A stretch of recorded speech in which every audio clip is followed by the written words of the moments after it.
నమస్కారం. ధర్మ సందేహాలు కార్యక్రమానికి స్వాగతం. అనునిత్యం ప్రేక్షకులు ఎన్నో సందేహాలను కలిగి ఉంటారు.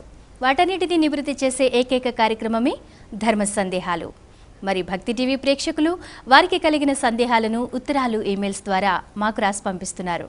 ఈనాటి కార్యక్రమంలో వాటిని నివృత్తి చేయడానికి మన ముందున్నారు ప్రముఖ ఆధ్యాత్మికవేత్త, ఉపన్యాస శిరోమణి, ఆగమ వారిధి, అభినవ వ్యాస బ్రహ్మశ్రీ డాక్టర్ కందాడే రామానుజాచార్యులు వారు. వారిని అడిగి తెలుసుకుందాం. నమస్కారం అండి గురువుగారు.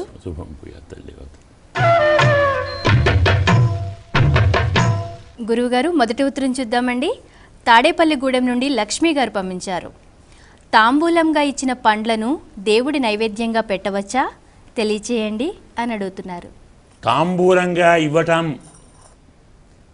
చాలా సందర్భాల్లో జరుగుతుంది. మనకి ఇప్పుడు న్యాయంగా లోకంలో ఒక వ్రతం చేస్తాం.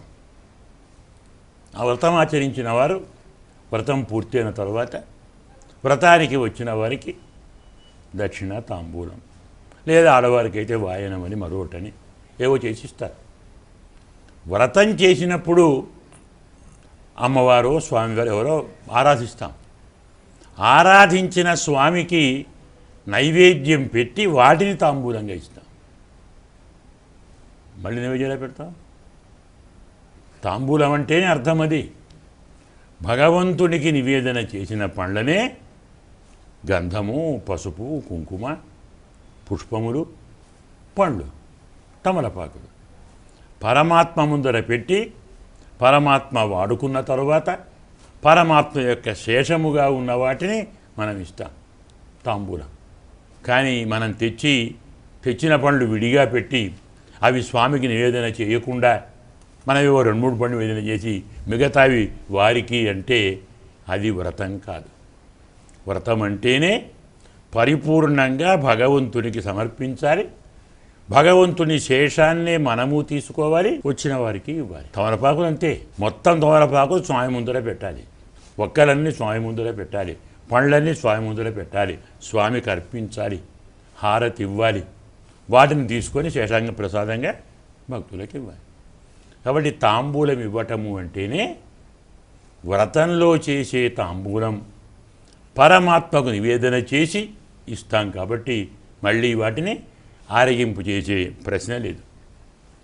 అది కాదు ఓ పర్వదినం, ఓ ఏకాదశి, ఓ సంక్రాంతి, ఓ గ్రహణకాలం, ఆనాడు బ్రాహ్మణులను పూజించి వారికి ఇస్తాం.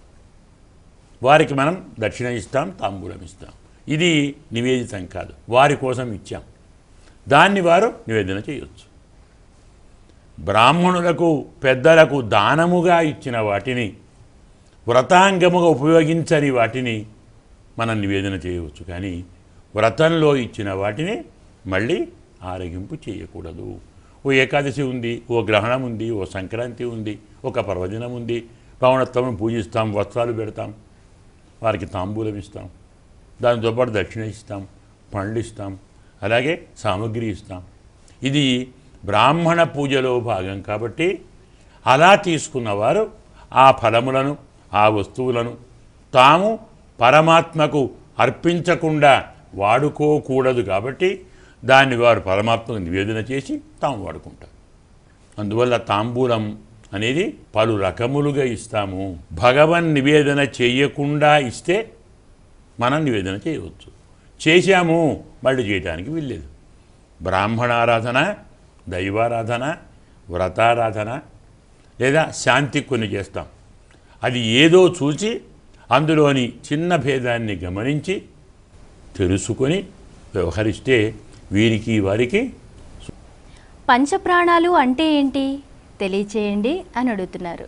శరీరంలో ఉండేటువంటి వాయువు న్యాయంగా 10 దశప్రాణాలు, పంచ కాదు. మనకు ఆ 10 తెలుసుకోవడం కష్టమని 5 చెప్పారు. ప్రాణము, అపానము, ఉదానము, సమానము, వ్యానము. ఇవి పంచ ప్రాణ వాయువులు. ఈ వాయు సంచారమే మన శరీరాన్ని ఒక స్థితిలో నిలుపుతుంది. ఈ శరీరంలో పంచభూతాలు ఉన్నాయి కదా, పంచ ప్రాణాలే కాదు, శరీరం అంటేనే దీన్ని ఏమంటాం? పాంచభౌతికం. ఈ శరీరం పాంచభౌతికం అంటే 5 భూతములతో శరీరం తయారైంది. ఇందులోని మాంస భాగం ఉందే అది భూమి, మనలోని నీరు ద్రవం ఉందే అది జలం, మనలోని ఆకలి దప్పులు లాంటివి ఉన్నాయే అది అగ్ని, అలాగే మనలో ఉండేటువంటి వాయువు ఉందే వాయువు, మనలో ఉండేటువంటి నవరంధ్రాలు ఉన్నాయి కదా ఆకాశం. ఇలా మన శరీరం పంచభూతములతో ఏర్పడినది. అందుకే చనిపోయిన వారిని పంచత్వం పొందాడు అంటారు. అంటే ఏ భూతం ఆ భూతంలో కలిసిపోయింది. కాబట్టి ఇందులో వాయువు, నీరు, అగ్ని, ఆకాశం, భూమి అన్నీ ప్రధానమే. కానీ ఎక్కువ పాత్ర వహించేది వాయువు. ఎక్కడైనా ప్రపంచంలో కూడా ఏ పని జరగాలన్నా వాయువు ఉండాలి. గాలి లేదు మరే పని జరగదు. నిప్పు మండాలి అంటే గాలి కావాలి, మంట పోవాలి అంటే గాలి కావాలి కదా. కాబట్టి హృదయంలో ఉండేటువంటి దాన్ని ప్రాణవాయువు అంటాం. మనము మలమూత్ర విసర్జిస్తామే దానికి పనికొచ్చేటువంటి వాయువు అపానవాయువు అంటాం. ప్రాణము అపానం. ఉదాన కంఠదేశస్థు, కంఠంలో ఉండేదాన్ని ఉదానము అంటాం. ప్రాణము, అపానము, ఉదానము. అలాగే వ్యానము సర్వశరీరగ, శరీరం మొత్తంలో ఉండే వాయువును వ్యానము అంటాం. ఇంకోటి సమానము. సమాన నాభి సంస్థిత, నాభి ఉందే అక్కడ ఉండే వాయువు సమాన వాయువు. మన శరీరం మొత్తంలో ప్రధానమైన అవయవము న్యాయంగా నాభి. ఇప్పటికాలం మన వాళ్ళు నాభిని చాలా దురుపయోగం చేస్తున్నారు కదా. ప్రపంచం మొత్తంలో మా శరీరం మొత్తంలో ఇదొక్కటే ఉందన్నట్టు ప్రయత్నం చేస్తున్నారు. కానీ చాలామందికి తెలియదు అన్నిటినీ ఆపగలిగేది నాభి. సమాన వాయువు అంటే మన భాషలో రెగ్యులేటర్ అన్నమాట. శరీరంలో సంచరించే వాయువుల్లో ఏ వాయువు ఎక్కువైనా ఏ వాయువు తక్కువైనా దాన్ని కంట్రోల్ చేసి మళ్ళీ సమాన స్థాయిలో ఉంచగలిగేది సమాన వాయువు. అది అందుకే మనకు గ్యాస్ అంటాం. అది పెరిగితే నొప్పి వచ్చేది ఎక్కడ? నాభి దగ్గరే. అలాగే జీర్ణం కాలేదు, నొప్పి వచ్చేది నాభి దగ్గరే. జ్వరం వచ్చేసింది, నొప్పి వచ్చేది నాభి దగ్గరే. శరీరంలో ఉన్నటువంటి వాయు సంచారాన్ని సమానం చేసి నియంత్రించి మనకు కావలసిన దాన్ని అందించే ప్రధానమైనటువంటి వాయువు సమానం అంటేనే రెగ్యులేటర్ అంటారు. అది నాభిలో ఉంటుంది. ఇవి 5 వాయువులు. ఇది కాక ఇంకో 5 ఉన్నాయి. నాగ, కూర్మ, క్రకర, దేవదత్త, ధనంజయ. ఇంకో 5 వాయువులు ఉన్నాయి. అంటే ఏమిటి? మనలో కదలిక కలిగిందంటే వాయువుతోటే కదా. కదలాలి అంటే వాయువే కావాలి. కాబట్టి వాగ్ద్వారే నాగ ఆఖ్యాత. మనం మాట్లాడుతున్నాం, పెదవులు కదులుతున్నాయా? మరి వాయువు ఉండాలి కదా. ఏం వాయువు? నాగవాయువు. మాట్లాడుతున్నప్పుడు నోటి ముందర ఉండేటువంటి వాయువును నాగము అంటారు. కూర్మ ఉన్మీలనే స్మృత, కన్నులు తెరుస్తాం మూస్తాం, రెప్పలు వేస్తుంటాం కదా, అక్కడ ఉన్నటువంటి వాయువు కూర్మవాయువు. అలాగే క్రకరాచ్య క్షుతంజ్ఞేయం, తుమ్ముతాం, అప్పుడు వచ్చేటువంటి వాయువును క్రకరము అంటారు. దేవదత్తాత్ విజృంభణం, ఆవలిస్తాం, అప్పుడు వచ్చే వాయువు దేవదత్త వాయువు. ఇది కాక నజహాతి మృతం వాపి సర్వవ్యాపి ధనంజయ, చనిపోయిన శరీరాన్ని కూడా వదిలిపెట్టకుండా ఉండే వాయువు ధనంజయ వాయువు. ప్రాణం పోయిన తర్వాత శరీరంలో వాయువు ఉంటుంది. ఎలానా మరి? ప్రాణం లేని కళేబరాన్ని ఒక 2-3 గంటలు అలాగే ఉంచితే ఏమవుతుంది? శరీరంలో వాపు వస్తుంది, ఉబ్బిపోతుంది కదా. ఎక్కడిదా వాపు? వాయువు వచ్చేసింది.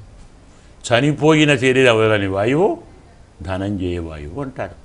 ఇలా 5 వాయువులు అటు 5 వాయువులు ఇటు, మొత్తం మన దగ్గర 10 ఉంటాయి. 10 ప్రాణాలు. అంత ఓపిక లేక మనం పంచప్రాణాలు. సంధ్యావందన సమయంలో గాయత్రి మంత్రాన్ని పైకి చదవచ్చా తెలియచేయండి అని అడుగుతున్నారు. మంత్రం అంటే జపం. చదవటం అనేది పుస్తకం చదవాలి. పాటలు చదవద్దు, పాటలు పాడాలి. నేను పాట చదువుతానండి అన్నారనుకోండి, విన్నవాళ్ళు ఎంత ఆనందంగా ఉంటారండి. పాట పాడాలి, మాటలు మాట్లాడాలి, గ్రంథాలు చదవాలి, మంత్రాన్ని జపించాలి. వారు గాయత్రి మంత్రం చదవచ్చా? సమాధానం ప్రశ్నలోనే ఉంది. ఎవరు మంత్రాన్ని చదవరు, మంత్రాన్ని జపం చేస్తారు. మననాత్ మంత్ర, మంతారం త్రాయత ఇది మంత్ర. మననం చేసేవాణ్ణి కాపాడుతుంది. మననం అంటే జపం. ఈ జపం ఉపాంశు జపం అంటే పెదవులు మాత్రం కదులుతాయి, అక్షరాలు వినరావు. అవి కూడా లేకుండా మనస్సుతో చేస్తాం, దాన్ని మానసిక జపం అంటారు. కాబట్టి మంత్రం జపించాలి తప్ప మంత్రం చదవకూడదు. జపము అంటే లోపలే చెయ్యాలి, కానీ పైకి వినొచ్చేలా చేయకూడదు. ఎందుకు? మంత్రం యత్నేన గోపయేత్. మంత్రాన్ని ప్రయత్నపూర్వకంగా రక్షించాలి, కాపాడుకోవాలి. ఏ మంత్రాన్ని బహిరంగపరచకూడదు. ఇప్పుడు ఏం చేస్తున్నాం? అన్ని మంత్రాలను మనకు రింగ్ టోన్లో పెట్టుకుంటున్నాం, క్యాసెట్లు చేసుకుంటున్నాం, సీడీలు చేసుకుంటున్నాం. బ్రహ్మాండంగా బహిరంగ సభల్లో దాన్ని చెప్పి అర్థము చెప్పి వివరిస్తున్నాం. చాలు, పుస్తకాల్లో ప్రింట్ చేస్తున్నాం. ఇంకది మంత్రం ఏమిటి? చాలామంది అడుగుతున్నారు, మరి మంత్రం జపం చేస్తే ఫలితం ఇవ్వాలి కదా, ఎందుకు ఇవ్వటం లేదు? ఇందుకే ఇవ్వటం లేదు. మంత్రాన్ని మంత్రంగా మీరు రక్షిస్తేనే మీకు మంత్రం ఫలితం ఇస్తుంది. మంత్రాన్ని మంత్రంగా కాకుండా బహిరంగపరిచారు, అందులోని మంత్రశక్తి పోయింది. అదొక మాట అయింది, ఒక పాటలాగా చదువుకుంటున్నాం. చాలామంది గాయత్రి మంత్రానికి ట్యూన్ కడుతున్నారు, పాటలాగా పాడుతున్నారు. ఇంకది మంత్రం ఏమిటి? దానికి ఏం శక్తి ఉంటుంది? అది మనకేమిస్తుంది? ఏ ప్రక్రియను ఎలా జరపాలని శాస్త్రం చెప్పిందో ఆ ప్రక్రియను ఆ విధంగా జరిపిన నాడే ఆ ఫలితం వస్తుంది. అన్నం వండాలి అంటే నిప్పులో బియ్యం పోస్తే అన్నం ఉడుకుతుందే? బియ్యం పోస్తానండి మొదలు, తర్వాత నీళ్లు పోస్తాను, అన్నం అవుతుందే? అన్నం ఎలా వండాలో అలాగే వండాలి, ఎలా కూర చేయాలో అలాగే కూర చేయాలి, ఎంత కూరకు ఎంత ఉప్పు కారం వేయాలో అంతే వేయాలి. మరి ఏ మంత్రాన్ని ఎలా రక్షించి జపించాలో అలాగే చేయాలి.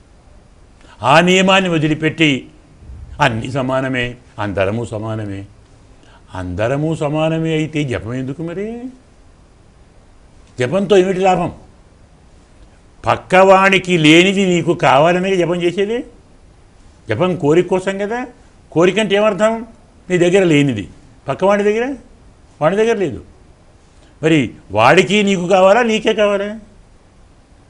నాకు మాత్రమే కావాలని మంత్రం చదివితే పక్కవాడికి వద్దనంటే కదా. సమానత్వం ఉందా? ఎక్కడుంది సమానత్వం? సమానత్వమే ఉంటే అందరికీ ఉండాలి. జపం చెయ్యి. ఈ సంపద అందరికీ ఉండాలి, ఈ సౌకర్యం అందరికీ ఉండాలి, ఈ భోగం అందరికీ ఉండాలి. జపం ఎందుకు?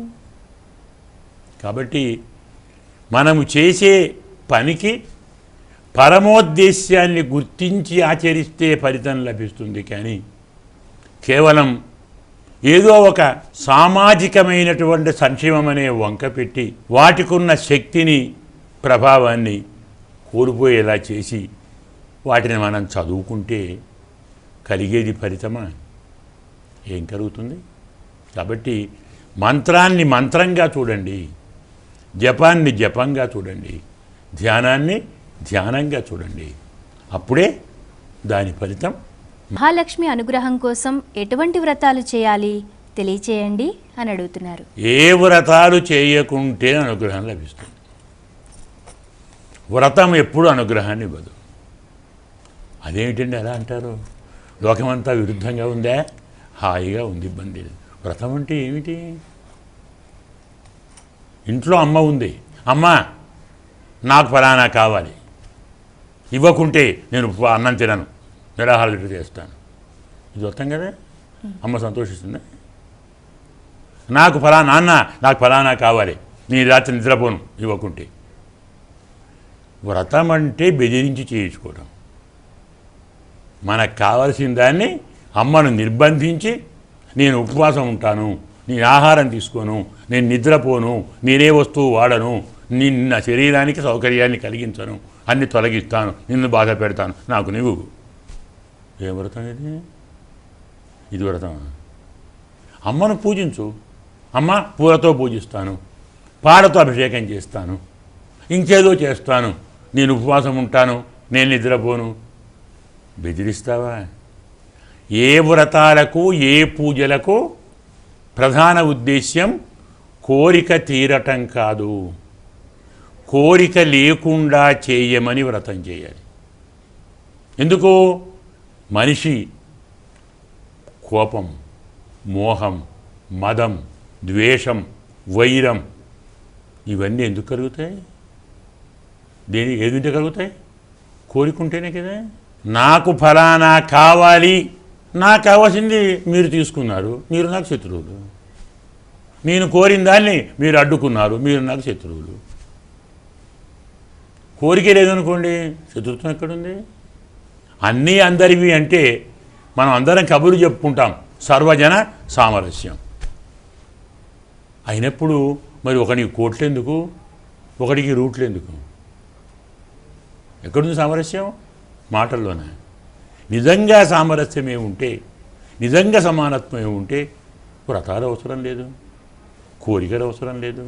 కోరికలు లేవు, స్వామి ఇచ్చిన దాన్ని తీసుకుంటాను, ఇచ్చినంత తీసుకుంటాను, ఇచ్చినప్పుడు తీసుకుంటాను, ఉన్నదే చాలు. తృప్తిని మించిన సంపద లేదు ప్రపంచంలో. తృష్ణా నజీర్ణ వయమేవ జీర్ణ. ఎంత బాగా చెప్తాడు వ్యాసభగవానుడు. మన శరీరం జీర్ణించుకొని పోతుంది, కానీ శరీరంలో ఉన్నటువంటి ఆశ మాత్రం ఎన్నడూ వృద్ధురాలు కాదు. మనం వృద్ధులమవుతాం. 99 ఏళ్ల తాతగారు పండ్లు ఊడిపోయి లడ్డు తినలేడేమో అని పక్కకు పోతే కోప్పడి పొడి చేసి పెట్టు అంటాడు. ఏం తినకుంటే నష్టం నీకు? నోరుందిరా తింటాను, పండ్లు లేకుంటేమి పొడి చేసి పెట్టు. శరీరం జీర్ణమైంది, పండ్లు పోయాయి, కోరిక పోలేదు. కళ్ళు పోయాయి, కోరిక పోలేదు. చెవులు పోయాయి, కోరిక పోలేదు. కోరికే పోయింది, ఇవేవి లేవు. కోరిక లేనాడు కోపం రాదు, కోరిక లేనాడు తాపం రాదు, కోరిక లేనాడు వైరం రాదు. వ్రతం అనేది కోరికతో చేయకండి, భక్తిగా చేయండి, సేవగా చేయండి. ఉపవాసం అనేది తల్లి నీకోసం కాదు, నా మనస్సు నా వశం ఉండటం ఉపవాసం ఉంటాను, నా ఇంద్రియాలు నా మాట చెప్పినట్టు వినటానికి ఉపవాసం ఉంటాను, వాటితో నిన్ను పూజిస్తాను అని వ్రతం చెయ్యి. కానీ కోరికలు తీర్చుకోవటానికి వ్రతాన్ని ఎప్పుడు ఆచరించకండి. అమ్మ సంతోషించదు. నన్ను కట్టేస్తావురా, నన్ను బాధపెట్టి కోరికలు తీర్చుకుంటావా అనుకోదా?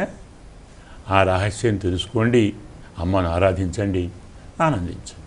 గురువుగారు, మీ అమూల్యమైన సమయాన్ని వెచ్చించి ప్రేక్షకుల సందేహాలను శాస్త్రోక్తంగా నివృత్తి చేశారు. ధన్యవాదాలండి. శుభంతల్యం.